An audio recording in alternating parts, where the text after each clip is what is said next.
will. Congratulations. This week, the first TV interview with California's newest senator, Laphonza Butler. The big question, of course, is, are you running? It is the big question. We talk about the 2024 race and her recently living in and voting in Maryland. This is the only home my daughter knows. It's her first joint TV interview with Senator Elex Padilla. It's just great to have a partner in Senator Butler like this. Both discuss the war in Israel and where we go from here. Broadcasting across California, you're watching The Issue Is.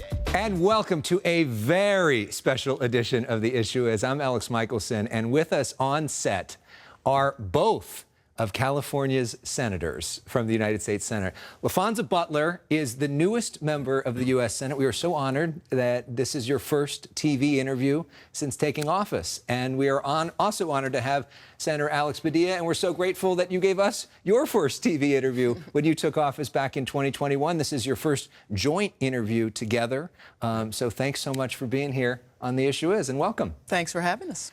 Senator Butler, let's start with you, because this is an introduction for a lot of people. Like a month ago, could you have even imagined that you would be a United States Senator? It was not on my bingo card, Alex. Yeah. I was the president of Emily's List and proudly working to help to elect and support Democratic pro-choice women who were running at every level of the ballot across the country. And, you know, in a time where reproductive freedom has been so at risk, I was 100% singularly focused on doing that work. So walk us through the process, walk us through the phone call. It was a quite intense moment. It was when the country was really maybe hours away from a government shutdown, and the governor reached out and you know, talked with me about and asked me to if I would consider taking on the role, and talked with me about what, from his perspective, was at stake and what I could contribute in this moment. And I said, thank you, goodbye. No, but I did what most would do, right? I consulted my family. I searched my own soul, and I had to think a lot about what Senator Feinstein had done at the most pivotal moment in her career, when San Francisco went through that most horrible tragedy. Senator Feinstein raised her hand. And I wound up calling the governor back and choosing to raise my hand for my state and for my country. And we remember your phone call with the governor. That was on camera, so we all sort of experienced that together. We've got some video of that, which was such an emotional experience for you when Governor Newsom asked you. You obviously had a little bit more time to prepare for that moment. Right. Well, not just preparing for that moment, but respecting what the transition has been like for Senator Butler. Right. In hindsight, I had a whopping 28 days to tie up loose ends in the Secretary of State's office, assemble the staff, policy briefings, et cetera. 48 hours, still drinking from a fire hose. Exactly. Right? I mean, what has been your advice? I have honestly just had to be as helpful and supportive as I can be during this time. I've had the blessing of knowing Senator Butler since she first came to Los Angeles in 2009.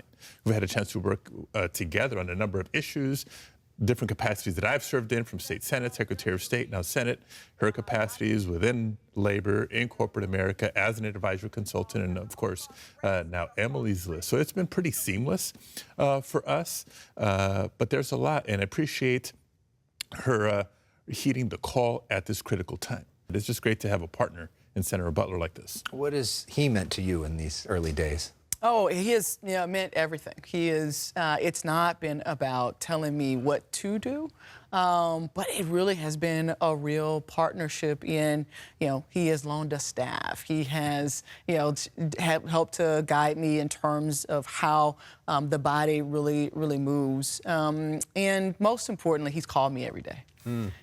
He sent me a text. He has checked in. How are you doing? What can I help with? Here are some things that I was thinking about at this point, and some things that I've been working on over the last day or so. But his partnership, our relationship, I think is going to continue. Is going to serve California well. There were some critics at the time that pointed out the fact that you were living in Maryland as a resident at the time. What is your response to those critics? Look, my response to the critics is like you just heard the senator talk about meeting me in California in 2009. You can look at, the fact that I have been in and a part of most major battles on behalf of workers in this state over the last decade.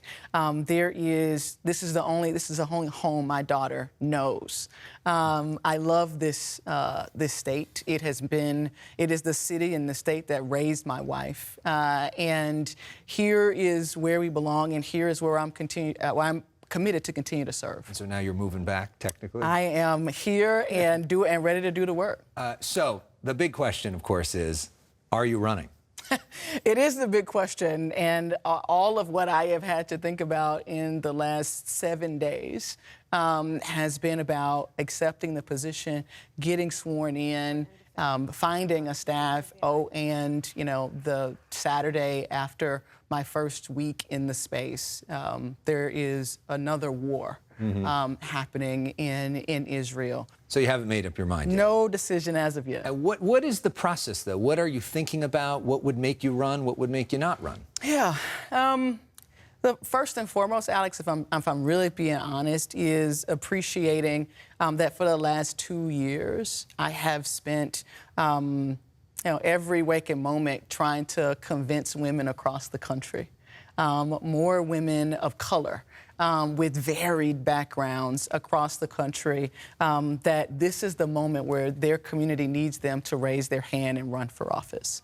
And, here I have the opportunity to consider those same choices, and that is really weighing on me. I'm thinking about the advice that I've given to other women that have been thinking about this very question, and so I'm trying to be thoughtfully process that advice that I've given. I'm thinking about my family, the divisive nature and of the harassment that is happening both online and in real life.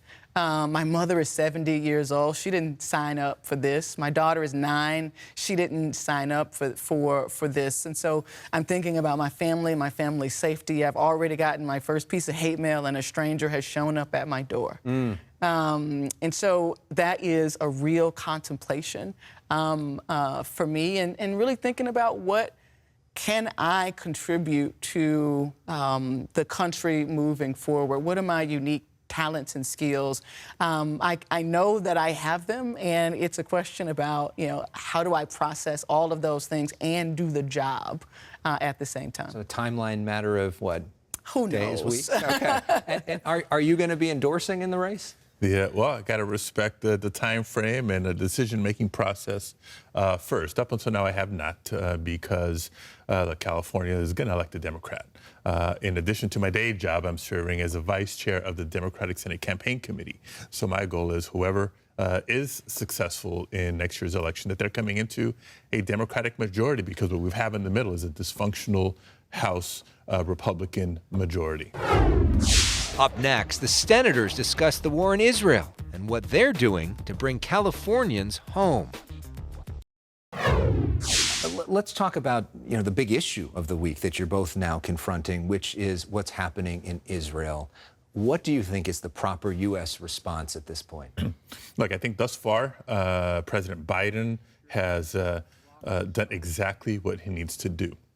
Articulate on behalf of not just our government, but our country, that we stand with our ally Israel in its right to defend itself against this terrorist, heinous, unprovoked attack in southern Israel. So I applaud his decision to move yet another aircraft carrier to the Mediterranean, increase our presence, bolster our readiness should the worst come to happen over the next couple of days, the next couple of weeks. It's going to be a little while. The one thing I've made it a point to emphasize in all the conversations I've had this week is, as we're thinking about this, let's be clear, Hamas is a terrorist organization. This is not a nation versus nation, a country versus country conflict.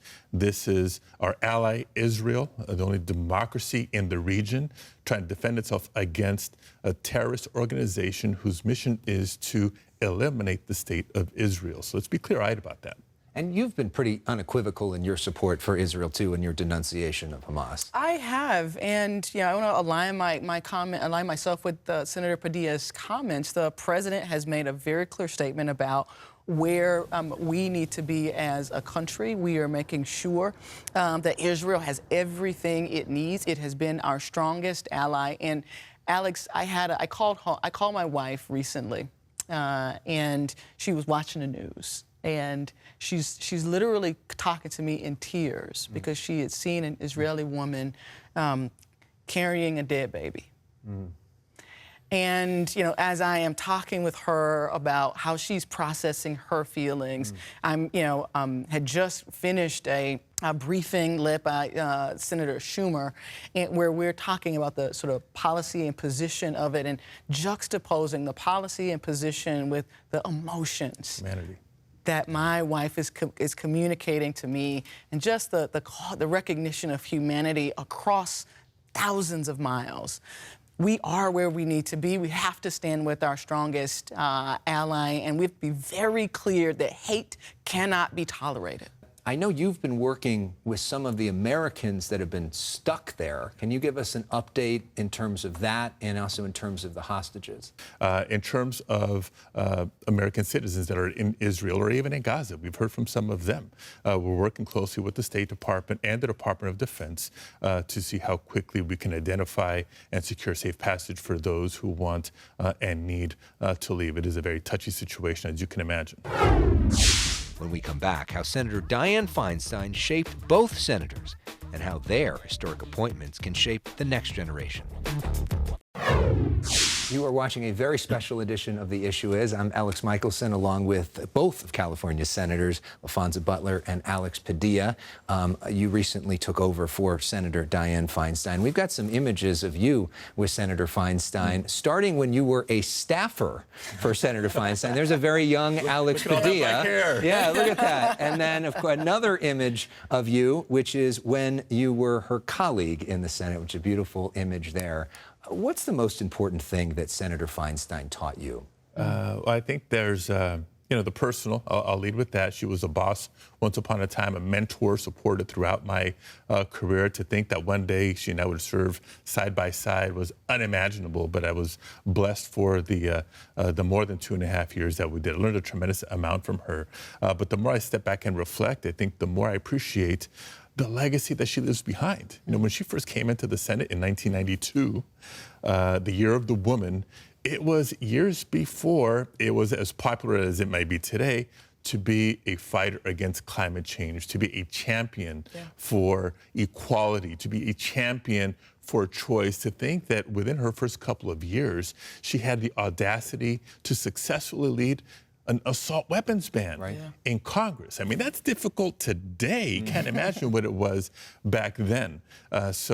She set a standard, not just in her accomplishments, but in the way she carried herself, the way she worked across the aisle to get things done.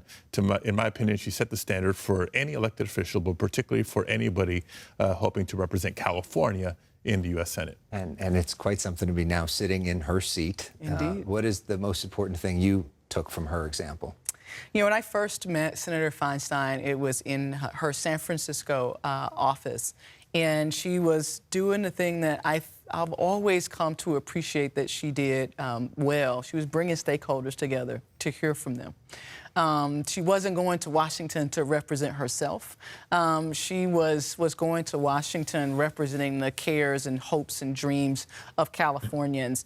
And so I am excited to think about continuing in that practice. The interesting thing is I go over to the desk. Alex takes me over to the desk where I'll be sitting. And Senator Padilla then says, when you pull out the drawer, there's usually the names of the people who have sat in this seat. And sure enough, Alex, you wouldn't believe, there is the name Butler in the drawer in that seat.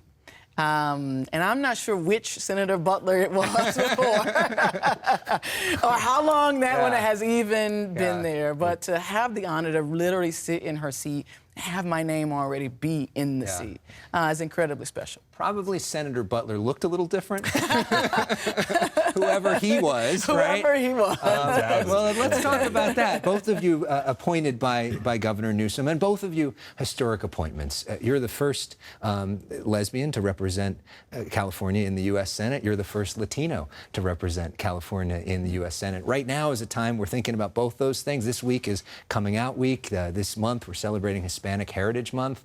And I'm curious for both of you, what does representation mean to you? It definitely means for me that it is an opportunity, as the old saying goes, to not be on the menu. You know, to be a representative of the LGBTQ plus community in this moment, where there are so many attacks being driven by right-wing extremists about things that we have as a country learned to love ourselves through and to love our neighbors beyond.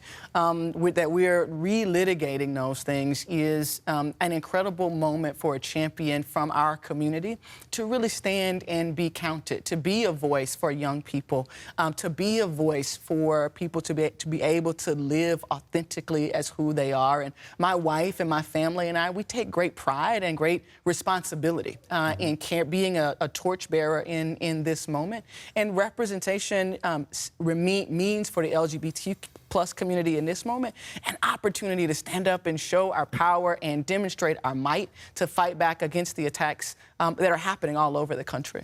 I think first and foremost, it's important to share that we represent everybody, all 40 million Californians, regardless of where you are on the political spectrum. But if you look at the core that has made this country great, it is our diversity. We've been a diverse country since its outset. Not a perfect country, and certainly the who's at the decision-making table and who's been sitting in seats of power has not always reflected the diversity of our nation. We're working towards doing better. And there's been a lot of talk last couple of years of not just diversity, but inclusion. It's one thing to be at the table. It's another thing to be vocal and insistent while we're at the table. And it's the very reason why, if you recall, during the confirmation hearings for now Justice Ketanji Brown Jackson, that I chose to make some remarks in Spanish, because through our representation, through our presence, and through our actions, if we can get more Americans feeling like they are part of this, and that comes with the responsibility as well, then we're all the better off for it. Right, and as another former senator from California would say, Kamala Harris, our diversity is our strength. Absolutely. A big part of both of your lives is being parents. And I know we've talked a lot about your boys over the years. How has parenthood shaped your worldview as a politician? I mean, in so many ways. First of all, they're my daily morning inspiration. As much as I, think about my parents and what their sacrifice, their example, I'm motivated by my kids to know that we're going to leave them a country, a planet. What kind of shape is it going to be in when they inherit it? It does, make a number of policy issues very, very real. Whether it's our investments in public education, whether it's the cost of childcare or anything else. You've met my youngest, Diego, when we were at the USS Iowa for an event a couple of years ago. And I know Nyla's 9, Diego's 8, Alex is 10, my oldest is 16, a high school junior, thinking about college, not just applications. He's got me thinking about college affordability, those sorts of things. So it really personalizes the agenda for working families across the country and the importance of the work that we do. And for you? Look, for me, it is, my daughter is the lens through which I view how I show up in the world, whether it's through elected office, my work at Emily's List, or what am I doing to volunteer to make my community better. Alex, we have talked a good deal about so many of the challenges that our country faces in this moment. I think very much about the day that the Dobbs decision was made final and public. That day, I took my daughter to the bus to get dropped off for summer camp. It was about 7:30 in the morning. By the time the decision was made public, a little bit after 10, I realized that my child was going to come home less free than when I dropped her off. So in this moment, with this responsibility, sitting in the seat of the woman who made passed so many laws to make our country better for women and girls across the country, I have the opportunity, and I think indeed the responsibility, to think about not just my daughter, but America's daughters. And how do we maintain and sustain the freedom, their freedom, to be able to exercise in this country years to come. Sounds like a pretty powerful ad to announce you're running for the seat. If you do, come back here and let us know.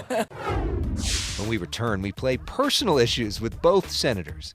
Next week on The Issue Is, former Governor Jerry Brown talks U.S. relations with China, and Republican Senate candidate Steve Garvey takes a swing at campaigning.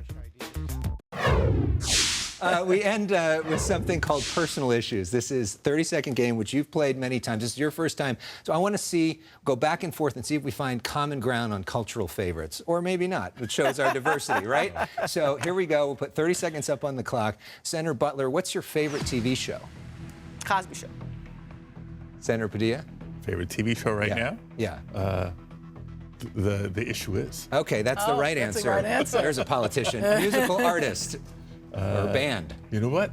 I'm going to change it from what I've given in the past because inspired by the first dance at our wedding, Stevie Wonder. Okay. Oh, okay. What about you? I would say Kirk Franklin right now. Okay, sports team. Lakers. Dodgers. It's been a tough week for them. Good time to be a Laker fan, though. At least we got that. Well, in the past, you've said Los Tigres del Norte is your favorite musical artist. So we've got some music from them. Thank you both for this conversation. Thank you. Really appreciate it. Come back more often, and if you need to make an announcement, we've got a nice platform here. Thank you so much, and best of luck to both of you. Alex. Really appreciate it. And now your chance to rock out. Here we go with some music. Hola, mi brother, ¿qué tal? Háblame de esa chica de ayer en la fiesta.